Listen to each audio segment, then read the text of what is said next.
This is myths that tariffs don't want you to see.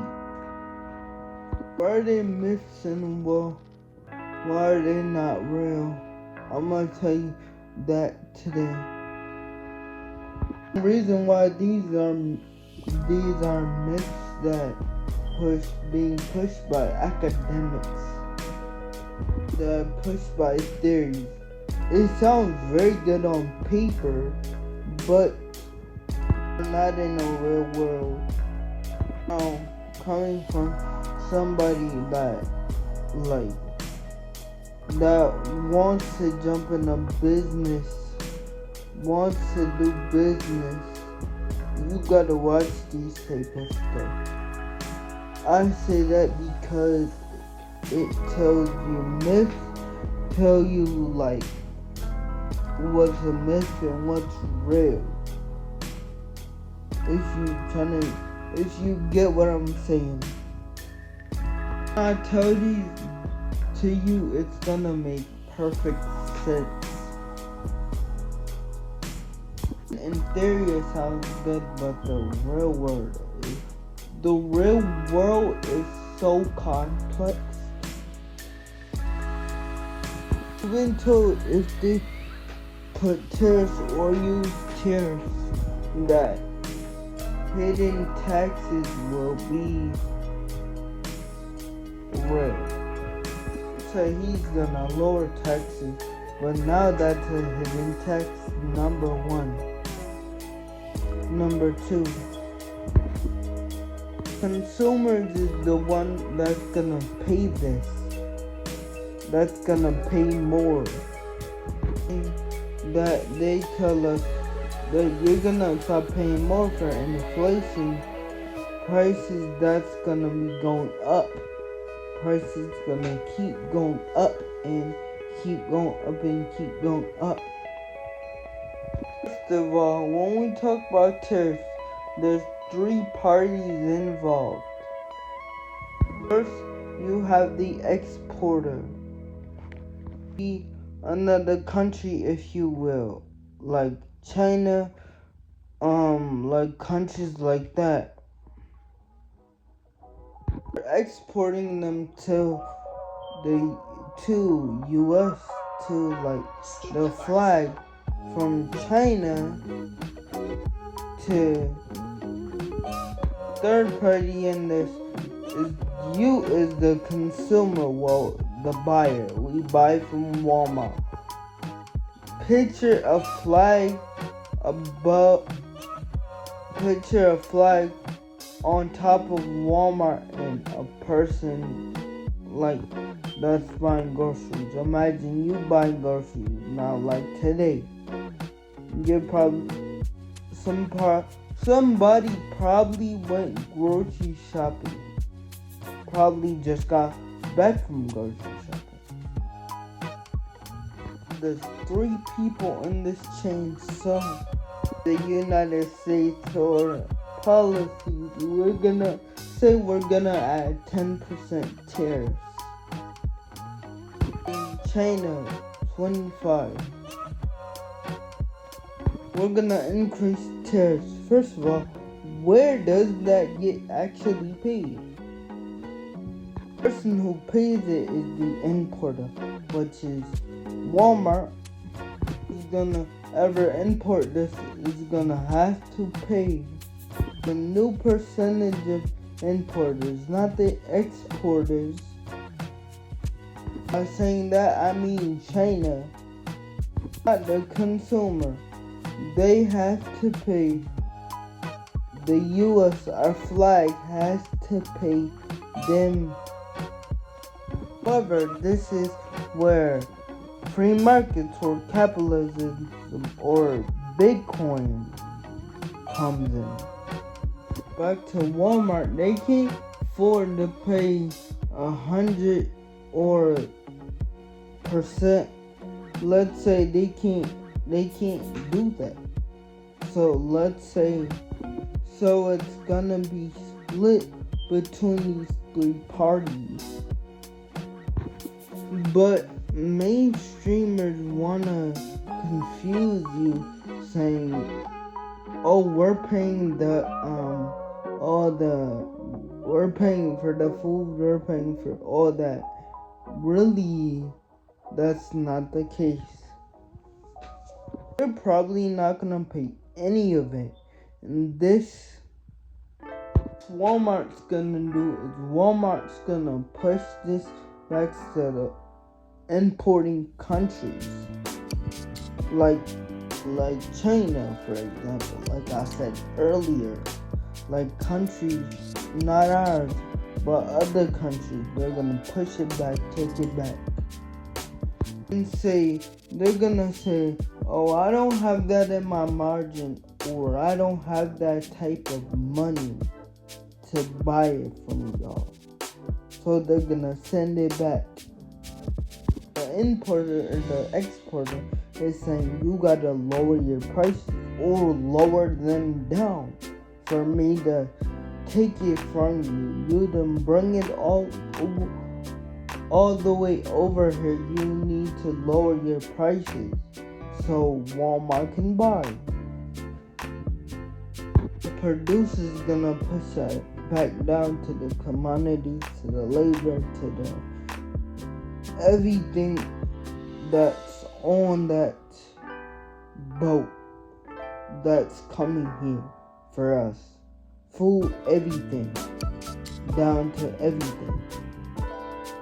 Everything is squeezed to change the amount China's gonna eat, or other countries gonna eat more of it, or some of it, I should say. The consumer is not gonna eat any of it. Why is that? Walmart could raise the prices by 10, 20, 50%. They would, but they can't, obviously. It's not an increase on you as the consumer, or us, I should say. Us as the consumer. It's not gonna cause inflation like they say it is. What it's gonna cause is, it's gonna affect the manufacturing of people who brought it here, who made it, even down to that. It's gonna affect them, not us. The next one we're gonna talk about is the retaliation myth. Technology moved around the world. We're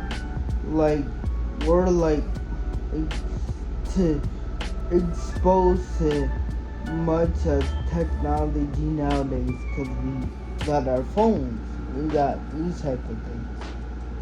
That's a big myth. If people saying China is gonna retaliate, what we're gonna do is it's gonna turn into a trade war than a real war.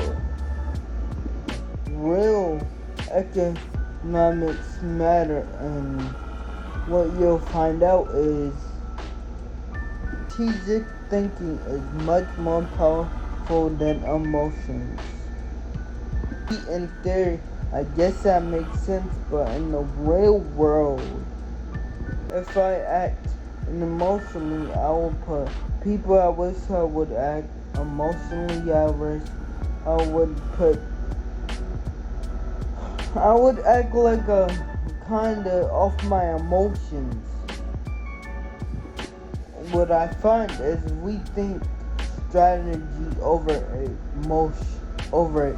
emotions, I should say. We have China and America battling right now.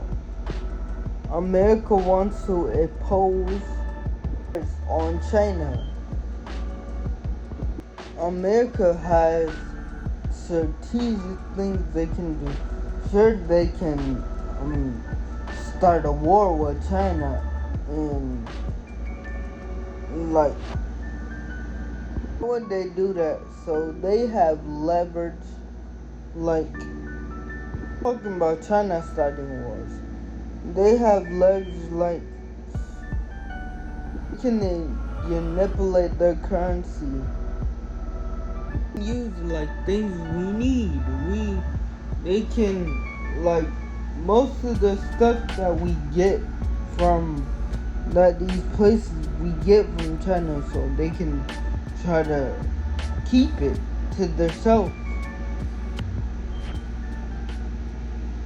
To use diplomacy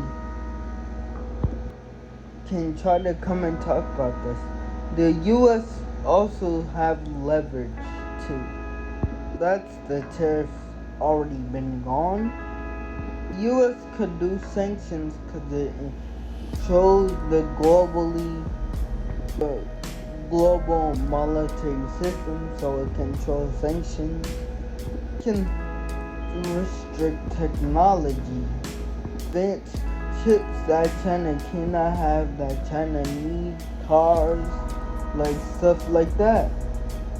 Like cars, like that's the only thing I can think of that China really needs, cars. Cause if you watch a China video, they don't, correct me if I'm wrong, they don't use cars like they use here. They use trains to get everywhere. I know because my mom watched these type of videos. You see them using trains. You don't see cars. So I know I'm not wrong. I know I'm right on some side, but I'm not fully right. I know like half. So I'm gonna just be honest with you. They use trains, and one of the videos my mom watched is that I heard that trains are packed more than cars. It's harder to get a car. It's even harder to get your license out there. I heard like this stuff I heard from YouTube, from research, from people living there. This is what I heard. So if I'm wrong, don't beat me down. The U.S. proposes tariffs on China. So what is China gonna do? Well, number one, they could retaliate. Two, they could adapt. They could weigh the options. They retaliate. Well, people can die. People can get hurt. Like the normal stuff of a war. First, consumer prices go up. We're worried. We're like that part. We're worried. So why don't we think about adapting? Well, we could subsidize exporters. We could find alternative. We can find buyers. This is what Trump did when China. This is what China did in 2018. China said, well, we're not gonna buy more of your beans no more. Like, you can keep your beans, like, you can keep them. It was a big deal in the beginning, yeah. Farmers said, oh, we're not doing it.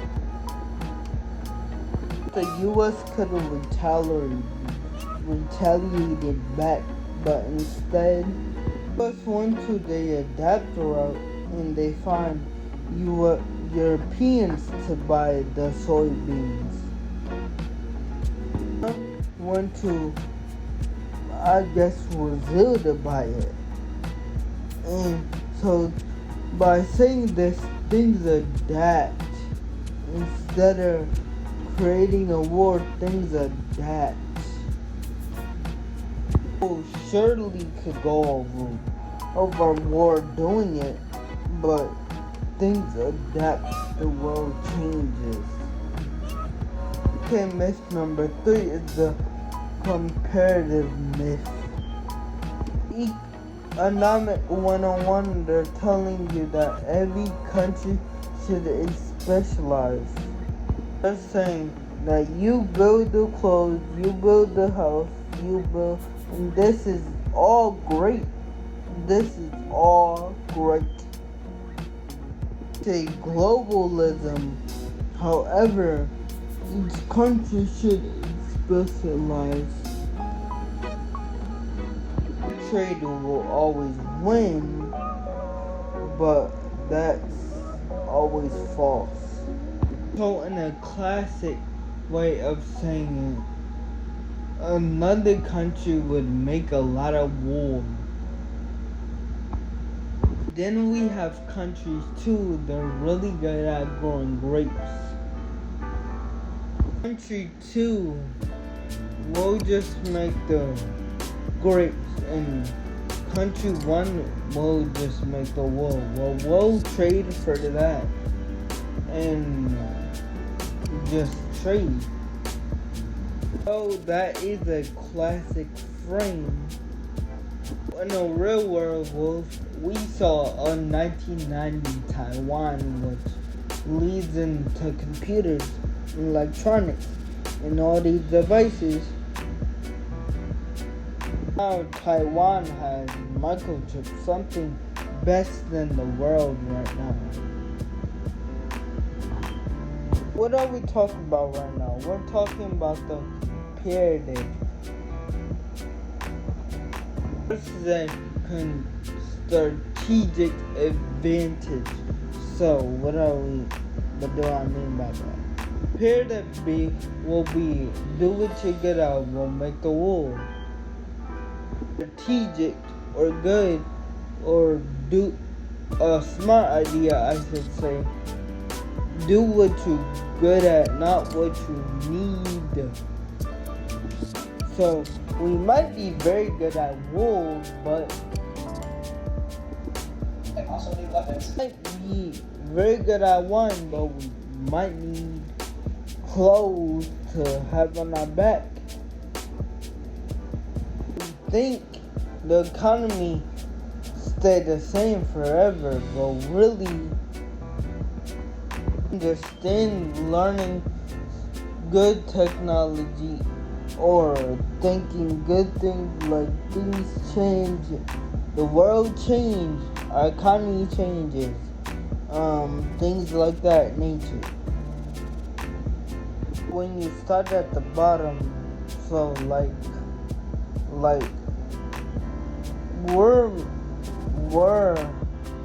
like, put this in my own words, we're making, like, I don't want to say cotton at the bottom. Let's go back to our ancestors making cotton at the bottom. Anyways, you get what I'm saying. I'm not trying to be like, well, all that slave labor. Well, yeah, we started at the bottom in history to rise. Like, now we can rise. Like, now the economy now the world can be different and change, if you feel what I'm saying. Economies could grow their way out of it 100 years ago. U.S. basically had that slave labor as well, making things for other people, like producing items. Like, come on, like, we don't remember history. I'm saying that to say, like, remember history too when you think about this. That's what I'm trying to get down to. Remember our roots, what we came from. But I'm not gonna dive too deep in that. I'm trying to say each country goes out of it, sort of like what happened with Taiwan. He grew out of it and Taiwan grew out of it. Number 3, or I used to be good growing at wine or growing wheat. now, and I gotta say this after the video. A strategic world. I see the world is changing. Somebody looking outside, inside, see the world is changing. We see the world is changing now. We can watch TV, and me saying this is not me aiming at anyone in this video. Like, I feel like I am, like myself, press some buttons in this video, and I'm not. Like, I love all people around the world. I'm not. So, I feel like I had to say that, but, I feel like I have to say this too. This been on my spirit all day. Keep God first. All things, all things can be done through Jesus. That any person you are. I don't care if you, like, any person. Like, Jesus don't pick and choose. A blessing can happen to any person in this world, so keep God first. If you have a goal you're trying to reach, well, knock it down. And how to knock it down? You're saying how to knock it down. Or thinking, pray, like, enter God into your life. But